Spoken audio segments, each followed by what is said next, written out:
जैसा कि last episode में हमने देखा कि Luo Feng air space qualification battle में बोलन का सामना करते हुए उसे हरा देता है और अब उसका फोकस सिर्फ और सिर्फ अपनी ह्यूमन बॉडी का ब्रेक थ्रू करते हुए डोमेन मास्टर लेवल पर पहुंचना है। तो इसीलिए अब वो इस एपिसोड की स्टार्टिंग में अपने मास्टर किंग जेनियान के पास जाकर उन्हें अपने प्लान्स के बारे में बताता है कि वो वर्चुअल यूनिवर्स कंपनी का स्पेशल इंस्पेक्शन इनवॉय बनना चाहता है ताकि वो कियानवू यूनिवर्स किंगडम में जाकर इंसेक्ट क्लैन के होने वाले हमले को रोक सके। इस पर किंग जेनियान थोड़ी देर के लिए कुछ सोचते हैं और फिर कहते हैं, लुओ फेंग, क्या तुम वाकई डोमेन मास्टर लेवल का ब्रेक थ्रू करने के बाद कियानवू यूनिवर्स किंगडम में जाना चाहते हो? फेंग रिस्पेक्टफुली उनसे कहता है, जी हाँ, मैं वहां पर रुकना चाहता हूँ और इंसेक्ट क्लैन के क्लूज को ढूंढते हुए उनके प्लान्स को नाकामयाब करना चाहता हूँ। इस पर मास्टर उससे कहते हैं, एज एन इंस्पेक्टर तुम्हें कियानवू यूनिवर्स किंगडम में जाने पर और भी अथॉरिटी मिल जाएगी, लेकिन वहां रहना यहाँ रहने के जैसा सेफ नहीं होगा। वहां तुम्हारी जान को खतरा रहेगा क्योंकि वहां पर कुछ ऐसे खतरे हैं जो कि डीमन माउंटेन पर मौजूद डेथ ट्रैप से भी ज्यादा टेरिफाइंग है। जब मास्टर फेंग को ये बता रहे होते हैं तो स्क्रीन पर हमें कुछ वॉरियर्स की पिक्चर्स दिखाई जाती हैं जो कि देखने में ही बहुत ज्यादा डेडली लग रहे होते हैं।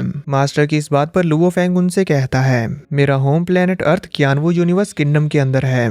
Master, insect clan mother nest के जागने और अर्थ के खतरे में आने से पहले मैं अपने ब्रेक थ्रू के प्रोसेस को तेज करना चाहता हूं ताकि मैं आने वाले हर तरह के खतरे के लिए तैयार रहूं। फेंग की ये बात सुनने के बाद मास्टर बहुत अच्छी तरह से समझ चुके थे कि फेंग अपने फैसले को नहीं बदलने वाला, इसलिए वो थोड़ी देर के लिए कुछ सोचते हुए स्माइल करते हैं और फिर फेंग के पास आते हुए उससे कहते हैं, मैं तुम्हारे डिसीजन की रिस्पेक्ट करता हूँ, लेकिन मैं अपने डिसाइबल की सेफ्टी को नजरअंदाज नहीं कर सकता, ये मेरी रिस्पॉन्सिबिलिटी है। और फिर वो फेंग को बताते हैं कि एंशिएंट ए रीजन के हर एक मेंबर को अपना पर्सनल इमोर्टल लेवल का गार्ड रखना अलाउड है। मेरे पास एक ऐसा भरोसेमंद पर्सन है जो ये काम बाखूबी कर सकता है। वो तुम्हारे एंशिएंट ए रीजन में पहुंचने से पहले ही वहां पर तुम्हारा इंतजार कर रहा होगा। ये जानकर फेंग काफी ज्यादा खुश होता है और मास्टर को ग्रीट करते हुए उन्हें शुक्रिया कहता है। और फिर अब वो एंशिएंट ए रीजन में जाने की तैयारियां करने लगता है, जिसमें सबसे पहले वो अर्ली एयर स्पेस रीजन में वापस जाता है और वहां पर जाकर रोंगजुन और लाइट वुका से मिलता है और यहाँ से जाने से पहले अपने दोस्तों के साथ एक ड्रिंक एंजॉय करता है, जहाँ पर हम देखते हैं कि लाइट वुका तो फेंग के जाने से काफी उदास होती है और इमोशनल हो गई थी,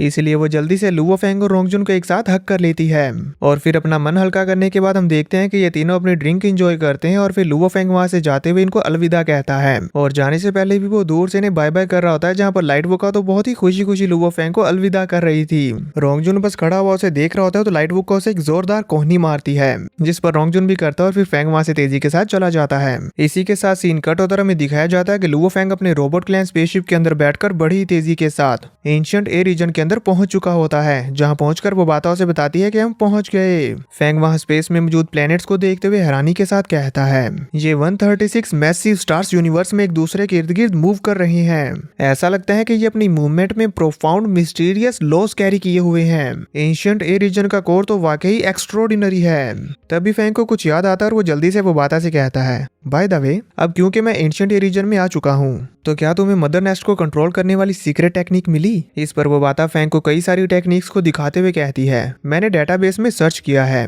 पर उस टेक्निक को पाने के लिए सिस्टर ने हमें बताया कि यूजर की रिक्वायरमेंट्स कम से कम वर्ल्ड मास्टर लेवल से ज्यादा होनी चाहिए। इस पर फेंग कहता है, अब मुझे अपनी ह्यूमन बॉडी को डोमेन मास्टर लेवल का ब्रेक थ्रू करने की जरूरत है। इसी के साथ फेंग अपनी डेस्टिनेशन पर पहुंच जाता है और वहां पहुंचकर वो अपने रोबोट क्लैन के अंदर से अपना एक छोटा स्पेसशिप निकालता है, जिस पर बैठकर वो आगे बढ़ते हुए अपने गार्ड को लेने के लिए जाता है। और हम देखते हैं कि जैसे ही फेंग का स्पेसशिप लैंड करता है तो हमें वहां पर एक पर्सन को दिखाया जाता है जो कि फेंग के आने का ही इंतजार कर रहा था। अब जैसे ही फेंग के एयरक्राफ्ट का डोर ओपन होता है और वो अपने सामने मौजूद उस पर्सन को देखता है तो वो काफी ज्यादा चौंक जाता है। फेंग शॉक होने के बाद उस पर्सन की तरफ आगे बढ़ने लगता है। वहीं वो पर्सन खुद को लुओ फेंग के साथ इंट्रोड्यूस करवाते हुए कहता है, लॉर्ड लुओ फेंग, मेरा नाम डेलन है। ये कहते हुए अपना सर लुओ फेंग के सामने झुका लेता है और बताता है कि मैं किंग शीजुई का डिसाइबल हूँ जो कि किंग जेनियान के डिसाइबल हैं, और अगर रिश्तेदारी के हिसाब से देखे तो मैं आपका नेफ्यू डिसाइबल हूँ। ये कहते के दौरान जैसे वो अपना सर उठाकर अपनी आंखें खोलता है और लुओ फेंग उसकी आंखों में देखता है तो देखने भर से ही लुओ फेंग अपनी कॉन्शियसनेस के अंदर खो जाता है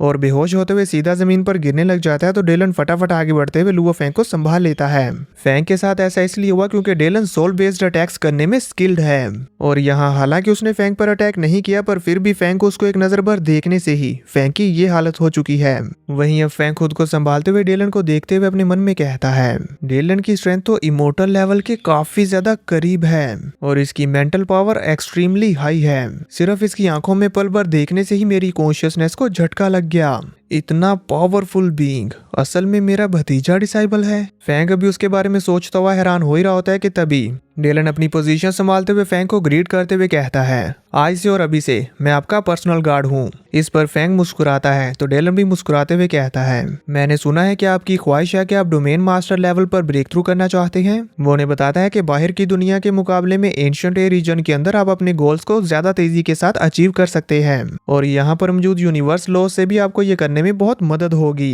ये बताते हुए डेलन फैंग को अपने साथ थोड़ा आगे ले जाता और यूनिवर्स को दिखाते हुए कहता है, ये देखिए यहाँ इन 136 स्टार्स के जो रास्ते हैं ये इस यूनिवर्स के 2 फंडामेंटल लॉज से कनेक्टेड हैं, जो कि है law of time and law of space. अगर आप इन सभी स्टार्स की मूवमेंट्स को स्टडी कर लेते हैं तो आप अपने ब्रेक थ्रू को और भी जल्दी कंप्लीट कर लेंगे। अब ये सब जान लेने के बाद फैंग जल्दी से अपने रोबोट क्लैन के स्पेसशिप के ऊपर बैठकर यूनिवर्स की ऑरा को एब्जॉर्ब करते हुए अपनी कल्टीवेशन शुरू कर देता है और अपना सारा का सारा फोकस यहाँ पर मौजूद सभी स्टार्स की मूवमेंट्स को समझने में लगा देता है, जिसे लगाते हुए वो जल्दी से जल्दी इन लॉस को समझते हुए अपनी कल्टीवेशन की स्पीड को और भी ज्यादा बढ़ा लेता है और अपने ब्रेक थ्रू करने के प्रोसेस को फास्टर हुआ देखकर वो अपने मन में कहता है, एक बार जब मैं डोमेन मास्टर लेवल पर पहुंच जाऊंगा तो मुझे फौरन से यहाँ से निकलना होगा। हालांकि ऐसा करने से मैं अपनी एंशिएंट एयर रीजन में मौजूद ट्रेनिंग अपॉर्चुनिटीज को गिव अप कर दूंगा, लेकिन अब हिचकिचाहट का वक्त नहीं है। इसी के साथ हम देखते हैं कि फैंग का डोमेन मास्टर लेवल पर पहुंचने का ब्रेक थ्रू शुरू हो जाता है, जिसके इम्पैक्ट से वोबाता की वर्चुअल स्पेस भी हिल जाती है। यहाँ इस वक्त वोबाता बड़े ही मजे से अटूका से अपनी मसाज करवा रही होती है,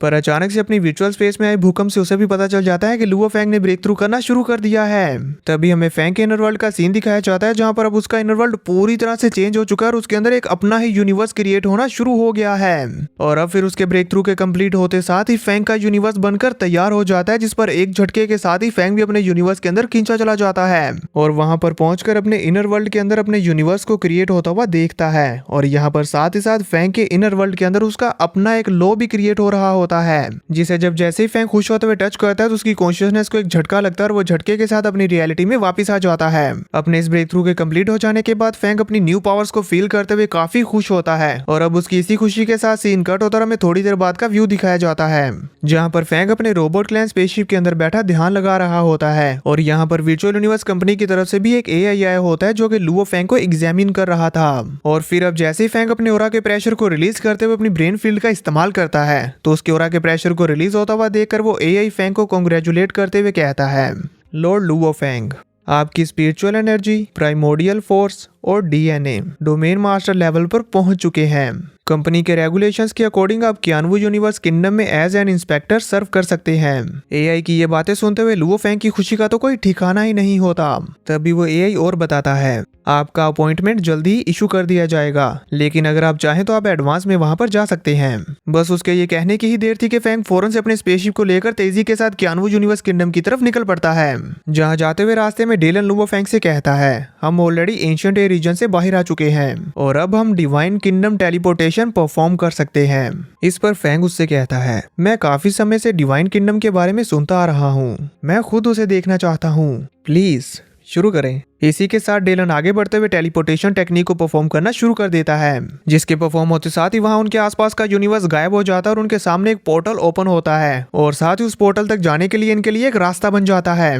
और उनके सामने अपीयर होता है डिवाइन किंगडम, जिसे जब फैंग अपनी आंखों से देखता है तो उसके मुंह से निकलता है, ये खूबसूरत है, और फिर गौर से देखने पर कहता है, वाकई शानदार। इसी के साथ वहां पर एक तेज गोल्डन रोशनी अपीयर होती है और काफी सारे ओरा के साथ इनका स्पेसशिप टेलीपोर्ट होते हुए सीधा कियानवू यूनिवर्स किंगडम में पहुंच जाता है। यहाँ तेज रोशनी की वजह से फैंग को अपनी आंखें बंद करनी पड़ गई थी। अब कियानवू यूनिवर्स किंगडम में पहुंचकर डेलन ग्रीट करते हुए कहता है, लॉर्ड, हम कियानवू यूनिवर्स किंगडम में पहुंच आए हैं, लेकिन अभी भी ड्रैगन प्लेनेट पर पहुंचने में हमें 12 दिन लगेंगे। पल भर में ही इस जगह पर पहुंचकर फैंग को तो यकीन ही नहीं हो रहा था कि वो इतनी जल्दी कियानवू यूनिवर्स किंगडम में पहुंच आया। इसलिए वो कहता है, ये प्रोसेस तो पलक झपकाने से भी ज्यादा तेज था। पर फिर वो उससे पूछता है, लेकिन हम डायरेक्टली ड्रैगन प्लेनेट पर टेलीपोर्ट क्यों नहीं हुए? इस पर डेलन फैंग को बताता है कि डिवाइन किंगडम स्पेस की तह में मौजूद है, इसीलिए हमारे पास अपने चैनल को इस्टेब्लिश करने के लिए एक टारगेट होना चाहिए और सही जगह जगह पर टेलीपोर्ट होने के लिए मैंने अपनी इमोर्टल एनर्जी का इस प्लेनेट पर एक ट्रेस छोड़ा था।